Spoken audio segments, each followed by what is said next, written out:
Welcome to My City Talks, a podcast powered by My City, My Health. I'm your host, Corey Dion Lewis, and we are getting into real conversations that matter to our communities, from health equity and social impact to the voices often left out of the room. This is where we listen, learn, and lead. So grab your coffee, get comfortable, and let's talk about what's really going on in our cities, because change starts with the conversation. Hello, everybody. Thank you for listening to My City Talks. This is the official podcast of My City, My Health and the My City, My Health Conference. And today I have, shall I say, royalty. Podcaster of the year, right? Yeah. Podcaster of the year, speaker, author,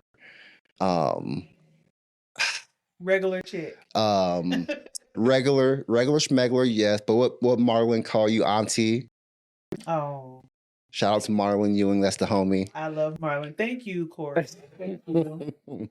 Glad to be here. Yes, I am too. I'm so excited. I was already on your podcast, Black and Privilege in America. Listen, you came and you wrecked me. I'm still thinking about that conversation and trying to get my life together as a result of your influence. So thank you.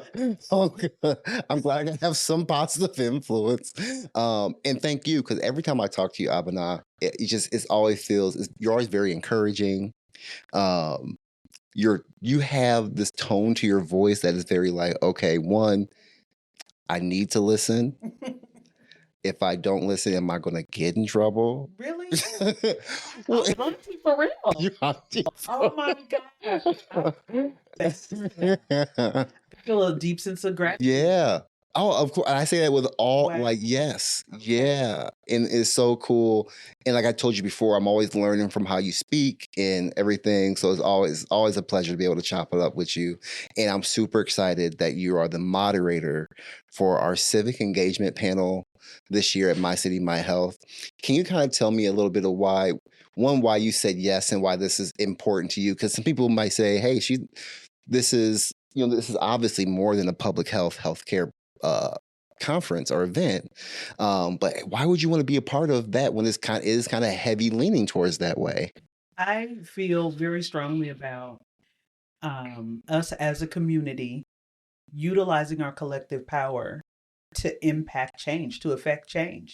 And what better way to do that than to speak as one voice? Mm-hmm. And, I can think of 17,000 different ways that we don't agree. Right. We don't agree on a plethora of ideas, but I guarantee you, we all agree that we want our children to be healthy, that we don't want anything bad happening to our neighbors, mostly, that kind of thing. We agree on what matters. And so how can we use this collective power to impact our cities, the way our institutions show up for us, and so that we can increase the possibility of health and longer life and sustaining how we live and move. Like, I feel very strongly about that. And so when the opportunity came to work with you and your team, this is my city.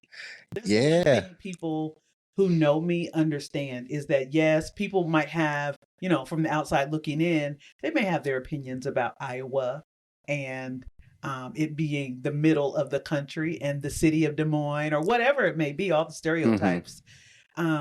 But the one thing anyone who knows me will tell you is that I love my city. So the fact of us being able to take one day a year as Black folks, and come together and think through what the issues are and orient ourselves to solutions. Oh yeah, I'm in. It's a no-brainer. Yeah, and you born bred in Des Moines. I remember you talking about. I learned so much from when you came to speak at the African American Leadership Academy about all of the just rich culture that Des Moines did have. And still has. I'm sure there's pockets of things everywhere, but it just wasn't the same. So like you could definitely tell you're coming from a real place. I'm coming from, and I try to allow this to emanate through my work. Is I am like I said, regular degular. Is that what you said? I don't know what you said. But regular schmegular. yeah. But I live here. I work here. I don't live outside of Des Moines. I live in Des Moines proper. I'm rooted. This is where I've raised my children. This is where I met my husband, and we planted ourselves here. And so there is a connection to the place. And I mean that in the geographical sense and in the cultural sense. I'm connected to the place. And so in the talk I gave to the Leadership Academy that you alluded to, I'm speaking from that historical understanding, that enrichment that comes with knowing that we didn't just get here yesterday. Right. There have been generations of Black people in Des Moines. And how do we take that information and build on it and build a healthy existence here? And it's possible. It is possible, but it's ongoing. It's an ongoing pursuit. Yeah. And so I want to take that hysterical piece, what you just said, and I want to bring it to what the question everybody asks within some of the spaces that I am. What is civic engagement? What does that mean for people of color or Black people? What does that mean now in 2025 where, look, when I clock out, I'm not trying to do anything, but we know it's important though. Like, you know what I mean? Like, it's important. And the $1 million question is, okay, what is that? What did it look like? Well, I want to know from you, what did it look like then from your perspective, and what can that look like now in 2025? So I think back to my childhood and what civic engagement meant to me then in my little girl understanding of what it was. My parents were voters. They they participated in every election. They took us with them to go and vote. So we were very familiar with our public libraries, with our churches, because that's where the polling places were. So as a child growing up and seeing that was just it became a part of my my DNA. When it's time to vote for something, then you participate. That's the way you exercised that right, that liberty. And so in my mind, that is the beginning, is voting, but that's not all. So it's finding those ways to intertwine yourself in community and be spoken for, be a witness, to find a way to integrate your narrative into the conversation so that the struggles or the issues have you as a reference point so that solutions can be built around that. Voting is one way, but showing up at meetings and attending these meetings is another way. Serving on boards and commissions is another way. There are so many ways to be involved. It's literally putting your body on the line as far as attendance. We have to be visible. And I think the biggest part of being engaged in a civic way is visibility, making sure that you are there. Somebody that looks like you, thinks like you, because, all skin folk ain't kin folk. But, be there, show up in whatever way that means to you. And I think over time, what civic engagement means has changed because our times are changed. At one point in our history, as we all know, civil rights movement, civic engagement meant confronting water hoses. It meant confronting police dogs. I mean, to a certain degree, it still does. Actually, right. The more things change, the more they stay the same. They stay the same. So determining what that means for you, your community, for your family, and identifying ways that you can fit yourself into that narrative and being part of it, whether it's voting. I'm sure it is voting. Is it a conversation? Is it a meeting? Is it a membership? Is it some type of activity? What that activity is? Right. It kind of leads me to this story that I've told a few times. I just learned about this woman too, which is so funny. And I want to get to this because it kind of touches on what I want to talk about with the TEDx. Georgia. Her name was Georgia. Georgia and the Women from Nowhere. Her last name is passing me. But her and these women funded the bus boycotts, right? And nobody really knows who she is. but they baked pies, they sold pies, they did all these things. And that is, to me, that is civic engagement. You don't got to be at the front, Right. but you could sell a pound cake and support, something that is a huge historic event in American history. Isn't that incredible to learn something like Yeah. that someone who is putting in the work behind the scenes, fundraising is Yeah. a huge part of civic engagement, because it is not only, confronting the institutions and the systems, but it's how are we building community among ourselves. Mhm. And one way to do that is fundraising to support local effort. There are a ton of nonprofit organizations here in town, and even some for-profit organizations who are Black led that are doing incredible work. And so, what are some creative ways that we can find to support them? Fundraising. I remember bake sales when I was in Philly. Remember the Kmart on Hubble Avenue? Kmart, y'all. Kmart. Okay. And the little old ladies from churches would get their baked goods and they'd have a table set up and they'd sell Rice Krispie treats for 50 cents. But before you know it, whatever civic organization they were supporting had a new parking lot. They had windows, new windows. They were able to support summer programs for youth. So maybe we evolve those tactics, but certainly the people behind the scenes do deserve the acknowledgement and credit for doing the work. For 100%. And every penny counts. I feel like when you think of like a bake sale or something now, it's like, I can't bake though. I can't do it. I support it. Am I gonna do it? No. But we all have our strengths. But yeah. I want I want to talk about this amazing, this your TEDx Iowa Nice. Thank you. Yeah. There were a few things that I took from it. There was a part. I'm gonna try to remember this without looking at my notes. But there was a part where you're talking about the bike lane and how your daughter was kind of swerved into it and swerved out of it to miss a pothole and things like that. But I feel like those individuals in under-resourced communities are in that bike lane, and no one's paying attention who's in that bike lane, and understanding there are potholes in other areas, but like this is all we have, and we're at the mercy of if this car is going to pay attention. At the mercy of this 3-ton vehicle, because they're going to come into our lane to save themselves. Exactly. And this is the point. I mean, I think you got it. And the individuals in the bike lane are only able to participate on the road if they have access to a bike. Some people are still at home if they have a home, right? Mm-hmm. So, yeah, the backstory behind that analogy is all of it is true. My daughter needed some driving lessons so bad, my youngest daughter. Prior to that, she had bought herself a car before she learned how to drive. She was really proud of her. And she was attempting to drive down our driveway and pull out to the street. Well, her phone rang and she got distracted and ran into our house. And she hit the electrical box.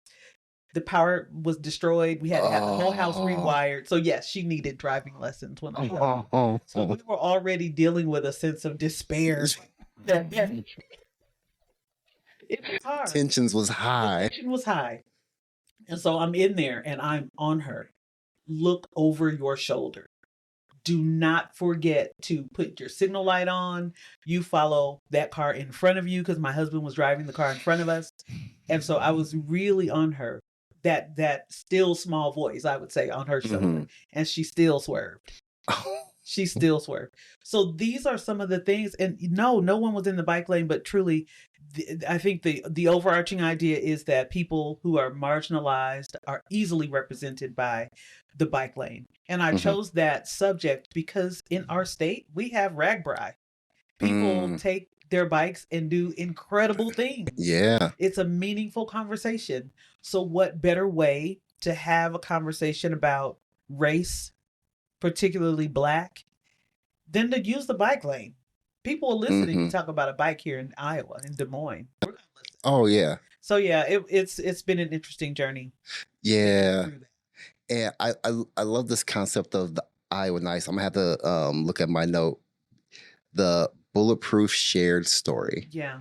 The unassailable cultural narrative. Yeah. Can you talk about that a little bit? I can. So the idea of really thinking through Iowa Nice is that I hadn't experienced it. Not truly. I mean, just recently I experienced an Iowa Nice kind of thing, to where just not far from where we're located now for this recording, I was driving, ironically, and I got rear-ended. And the car that hit me backed up 2 inches and sped off. They had no license plate. Later, I found out that same car had hit another car about 2 miles down the road after my accident. But what I experienced in the aftermath of that was some passersby turned around and came back to check on me. They waited until police came and made sure that I was okay. And then and that was a couple months ago. And then a few weeks ago, I'm filling up, getting some gas. And the gal who's working in the register, she said, "Were you in an accident a few months ago? Because I was one of the people that came and checked on you." So I said, "Gosh, I had my first Iowa Nice experience." Oh, cool. So yeah, that concept, and I felt it felt interesting. Yeah, it was interesting to me. But I think we deserve to be honest. We deserve honesty. The vast majority of people who exist in those margins don't get that experience. So to blanket statement and say Iowa is nice, I think that's irresponsible. And I hope that came across in a way, I don't know what way it came across, and I can't say I really care. I think the point is that the message is, let's be honest about where we live and the narratives that we choose to advance. Yeah, I think what I got from it was that when we say Iowa Nice, we are not making room for accountability. And like, okay, yeah, there are people that are nice in Iowa, right? And I give this another example of, my mom would always tell me, what I'm saying, if you go to the grocery store and you look all crazy because you was outside, you smell bad, they're gonna say, look at Penny's son. Yeah, oh yeah. Right? Like, don't you embarrass your mom. Don't you do it. Right. But yes, you're right. We become representative. And even more so, we represent ideas, and we hope that those ideas are correct. But in my research for that talk, I learned that Iowa Nice, the phrase, was borrowed from Minnesota. Minnesota Nice was a thing. However, Minnesotans understood that it was sarcastic. They would say it in a way where we're not really that nice. They would say Minnesota Nice as in, huh. It was a poke. It was a prod. But Iowans adapted it to be true to life. And I'd say that's an awful high standard to live up to. So I just think we should reevaluate. And as I said in the talk, we can rescue ourselves from those kinds of narratives that aren't actually bulletproof. Yeah, I don't think there's anything wrong with saying, this is what I strive to be. Aspiration. I come also in the tradition of James Baldwin when he said, "I love America so much that I am willing to criticize her. That's how I show my love." So that's how I feel about Iowa. He said, "I love Iowa. I wouldn't have stayed here this long if I didn't appreciate the benefit of living here. But because I love Iowa, I'm going to criticize her." And making sure, but what does that look? What does the accountability piece look like, though? I don't know. I'm still working through that part. I think it's that civic engagement. I'm going to go back to it. It's listening. if you're accountable, that means that you allow other people's feedback and input, and you extract from it what's going to help you improve and grow. So there's got to be this give and take in order for accountability to be real. Mm-hmm. And I think we're seeing that in some ways, and in other ways it's not as good as it could be. Mm-hmm. So as I said, we've got to constantly pursue these things. I don't know if we ever fully arrive. I think the journey itself is the goal to embark upon, trying to reach accountability. I love and that. then pass that on to the next generation. Right. You know, going back to the civic engagement and going back to, you're going to be moderating, in my eyes, a very important conversation. Man, I'm so excited. Yeah. Well, think as a couple last week, the Big Beautiful Bill happened. There are a lot of things going on. I mean, is that really the name of the bill? It's called the Big Beautiful Bill. It's like H. That nothing. Listen. I'm not going to do it. I'm not going to start. I'm sorry to interrupt you, Corey. Huh? What were you saying? Beautiful. Really? Yeah. Lives are impacted. People are going to lose. As our senator said, we're all going to die.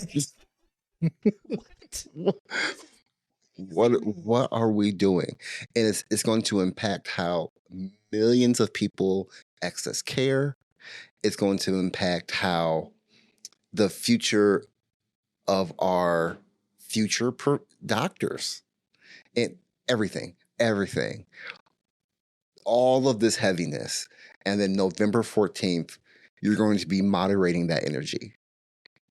People in the room are going to be been affected by some of this stuff because of they're not only their job, maybe they're, they may have a family member who's on, Medicaid or, whatever. And I think that's what I really want to make sure that I understand and that I carry with me is,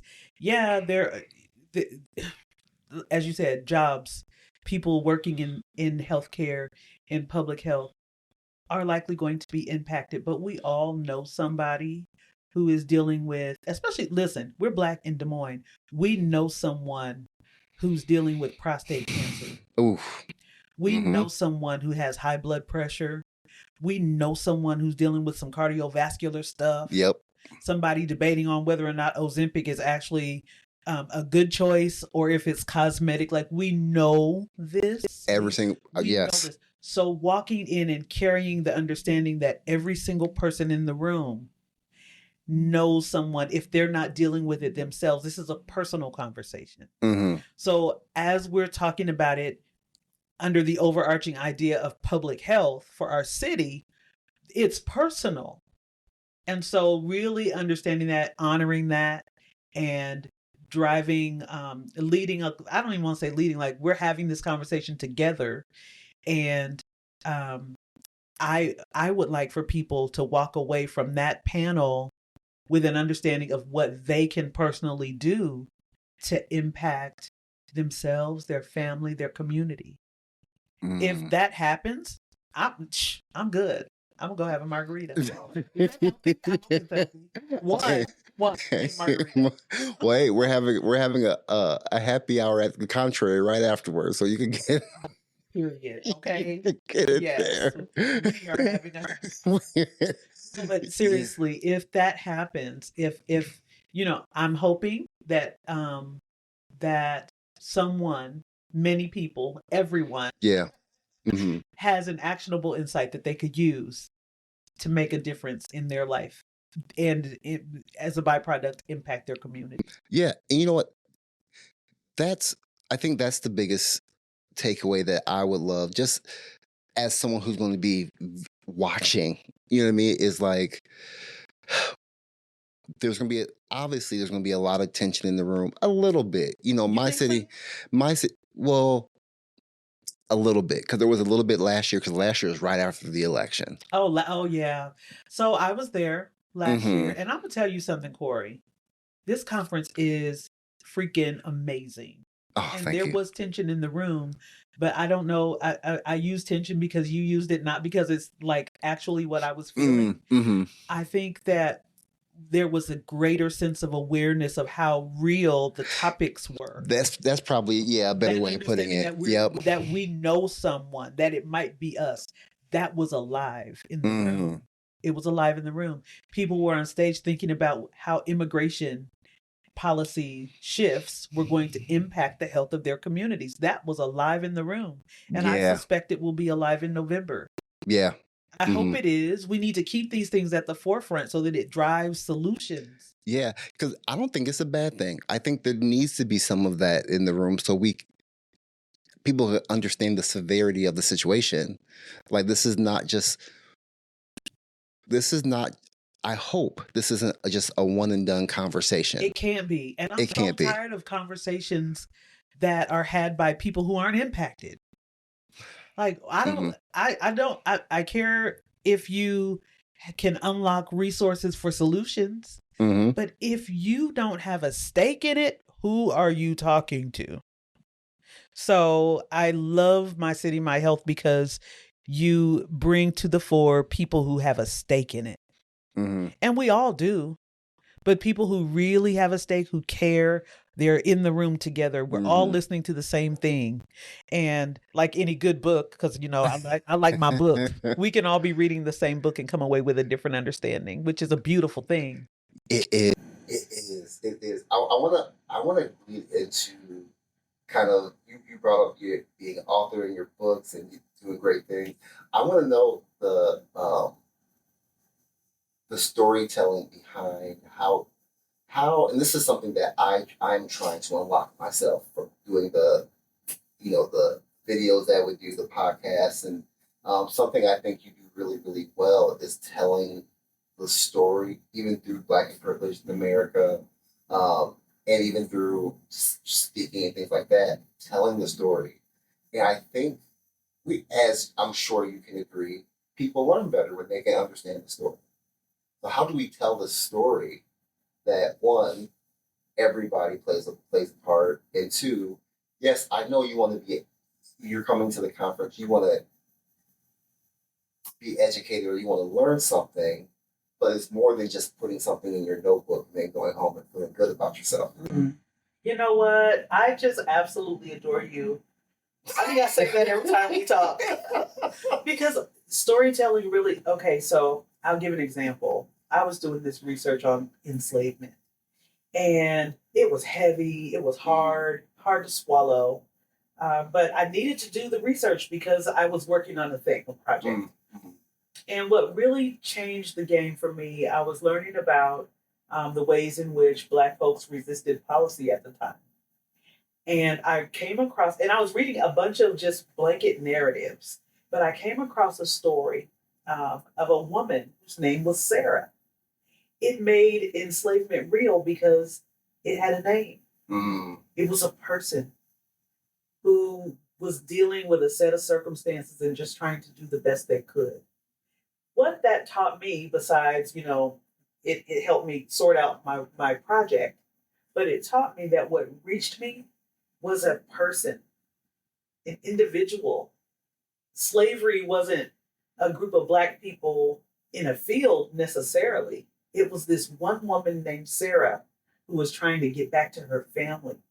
So I think the difference between someone being at a conference and taking notes and then going home and that note is still in their briefcase, and someone who hears a story about a particular situation is that now we become human together. Mm-hmm. From woman to woman, I understood Sarah. I understood what it was like to be away from my family and want to get back home. Mm-hmm. I may not have ever picked cotton in my life, but I know what it's like to want my family. Yo, that's right. So that is the power of storytelling. Man. When you can put a name and a face on it and say, this is prostate cancer.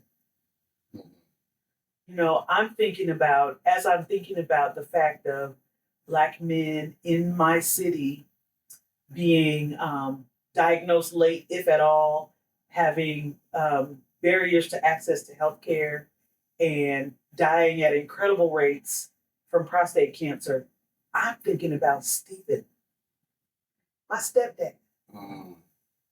A name and a face. I can relate to that. Right. A statistic becomes alive when you give it a name and a face. Right. A living, breathing person that had stressors, who had good times, bad times. It makes it so much more real than just saying prostate cancer kills people. But Stephen battled. He didn't know. He didn't feel good. He wasn't feeling well. He was tired all the time. He had some aches, some pains that were unusual.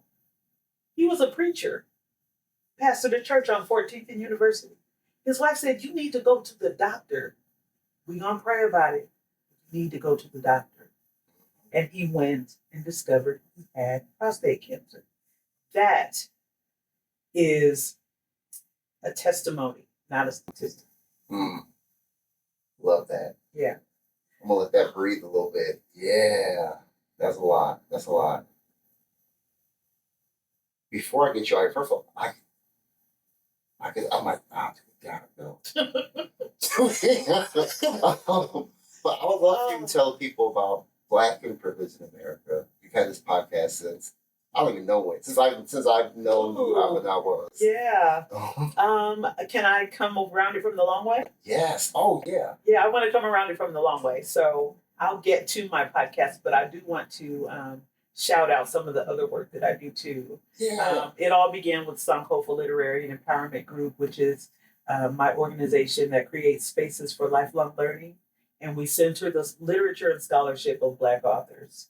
And so what does that look like? It looks like creative writing classes for emerging writers. It looks like literacy support for emerging readers. It looks like helping organizations understand the power of the people that work inside and empower those organizations, you know. It looks like teaching a lot of history, a lot of culture, a lot of just celebration of Africana. And then I recently launched a Substack platform. Yep. Yeah, called the Imhotep Report.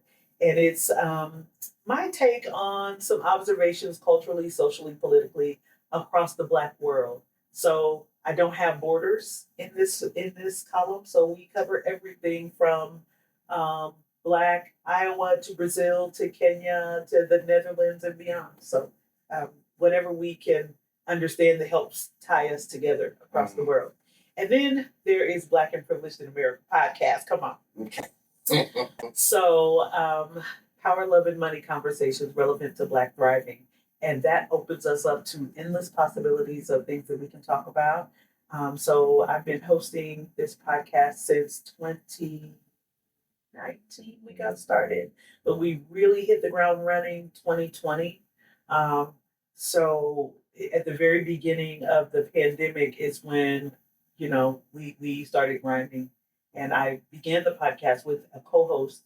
That's right. There's a dude that you're doing with. Yeah, my good buddy Jay, but he's since moved on to other things, and so I began doing it solo and have been having a blast, an absolute blast. So you were there with me. I appreciated sharing time with you. I've had a plethora of guests. I mean, from across industry, across interest, across identity. So it's just about understanding what kind of power moves make a difference. What does love look like? How does it show up for us? And then money. We got to talk about money. So it's been fun, and I'm going to keep going. I'm not stopping anytime soon. No, I love it. I love it. And I'm seeing you on other podcasts. I'm like, okay. I'm sitting up here with you right now.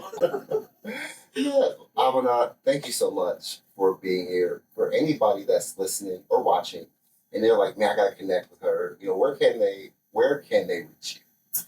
I am easy to find and hard to forget. There you go. AbenaSankofa.com is my website. That's the best place. And then you can find me across Substack on the Imhotep Report and Abena Sankofa on all social media. Perfect. Except X. I don't mess with X. Yeah. What's that?